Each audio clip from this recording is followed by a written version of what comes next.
वैसे तो जीवन को सफल बनाने के लिए बहुत सारे प्रोफेशन हैं और तुम अपने जीवन को सुधारने के लिए किसी एक प्रोफेशन का चुनाव करके अपने जीवन को बेहतर बना सकते हो। पर भारत में किसी भी प्रोफेशन को चुनने के लिए तुम्हें चाहिए होती है अच्छी एजुकेशन, और आजकल के जमाने में एक अच्छी एजुकेशन प्राप्त करने के लिए तुम्हें चाहिए होता है बहुत सारा पैसा। हर माँ बाप अपने बच्चे को अच्छी से अच्छी शिक्षा देने की कोशिश करता है, पर फाइनेंशियल सिचुएशन के चलते हर माँ बाप अपने बच्चे को वो शिक्षा नहीं दे पाता जिससे वो अपने जीवन में एक सफल व्यक्ति बन सके। और जब बच्चे के सामने एक करियर का चुनाव करने की बारी आती है तो वो समझ ही नहीं पाता कि अब वो अपने जीवन में क्या करे। आज मैं इस वीडियो में तुम्हें एक ऐसे प्रोफेशन के बारे में बताने जा रहा हूँ जिसे अगर तुम अपने जीवन में चुनते हो और उस प्रोफेशन में एक माहिर और एक एक्सपीरियंस व्यक्ति बन जाते हो तो तुम्हें ना तो कभी अपने जीवन में सफलता को लेकर चिंतित होना पड़ेगा और ना ही कभी पैसे को लेकर किसी भी प्रकार की समस्या का सामना करना पड़ेगा। ये प्रोफेशन है sales and marketing. Sales and marketing मात्र एक ऐसा प्रोफेशन है जिसे अगर तुम चुनते हो और इसमें निरंतर मेहनत करते हो तो आने वाले समय में तुम अपने जीवन में ढेर सारा पैसा कमा सकते हो। अब तुम में से बहुत सारे लोग कहेंगे कि सेल्स एंड मार्केटिंग के लिए भी एक अच्छी डिग्री होनी चाहिए, पर देखो सच्चाई तो ये है कि भले ही तुम्हें एंट्री लेवल के लिए कोई डिग्री की जरूरत पड़ेगी, पर एक बार अगर तुम एक्सपीरियंस हो गए तो उसके बाद तुम्हें कभी भी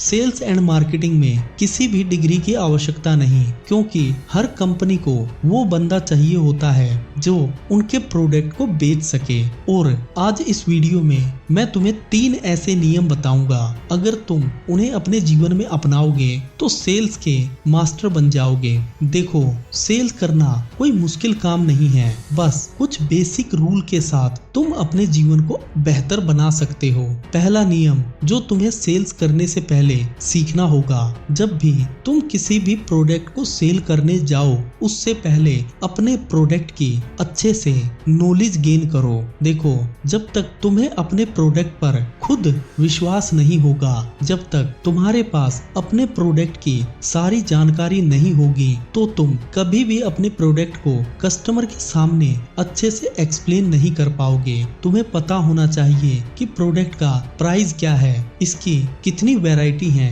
इसके कौन कौन कॉम्पिटिटर हैं और तुम्हारे प्रोडक्ट में क्या क्या इंग्रेडिएंट्स हैं। जब तुम ये सारी जानकारी जुटा लोगे तो तुम कस्टमर के सामने कॉन्फिडेंस से और बिना रुके कस्टमर को एक एक जानकारी अच्छे से प्रोवाइड करा पाओगे।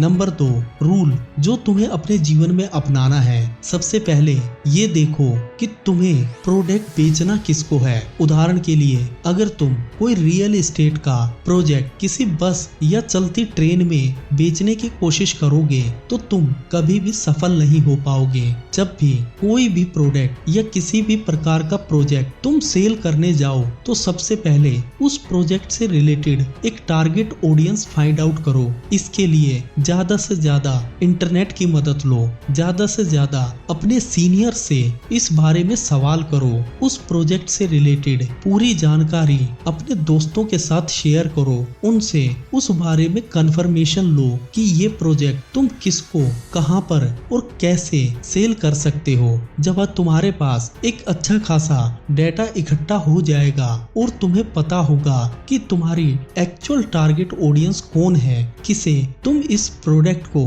अच्छे से सेल कर पाओगे, तो तुम कम एनर्जी के साथ भी उस प्रोजेक्ट को दूसरों से बेहतर सेल करने में एक्सपर्ट बन जाओगे। नंबर 3 रूल जो तुम्हें अपने जीवन में अपनाना है, और ये रूल बहुत महत्वपूर्ण है। तुम्हें ये जानना होगा कि प्रोडक्ट को सेल कैसे किया जाता है। देखो, जब तुम किसी नौकरी पर या कोई व्यापार में अपने प्रोडक्ट को सेल करते हो तो तुम एक रटी रटाई स्क्रिप्ट के तहत कस्टमर को प्रोडक्ट बेचने लग जाते हो और कस्टमर के सामने एक रोबोट की भांति सारे फायदे नुकसान गिनाने लगते हो।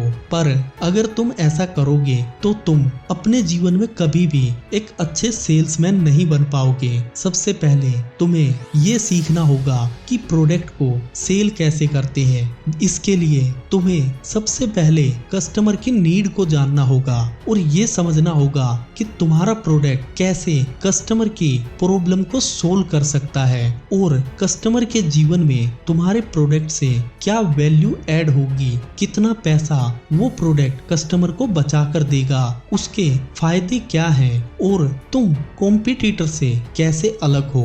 जब तुम ये सारी जानकारी अच्छे से कस्टमर को एक्सप्लेन करोगे तो कस्टमर का ट्रस्ट तुम पे आएगा और वो प्रोडक्ट खरीदने में इंटरेस्टेड होगा। और इसके विपरीत अगर तुम कस्टमर को सीधा प्राइस बताकर अपने प्रोडक्ट को बेचने की कोशिश करोगे तो कस्टमर कहीं ना कहीं तुम्हें फ्रॉड समझकर तुमसे किनारा करने की कोशिश करेगा। दोस्तों, आने वाले समय में मैं इसके ऊपर एक पूरी सीरीज बनाऊंगा जिसमें तुम्हें ये पता चलेगा कि कहां पर तुम अच्छे से अपने लिए लीड जनरेट कर सकते हो, कैसे प्रोडक्ट को कस्टमर के सामने एक्सप्लेन कर सकते हो। पर इसके लिए अभी चैनल को सब्सक्राइब करो, साथ में बेल आइकन को भी प्रेस करो। दोस्तों, अगर वीडियो अच्छी लगी है तो लाइक करो, शेयर करो। जय हिंद दोस्तों।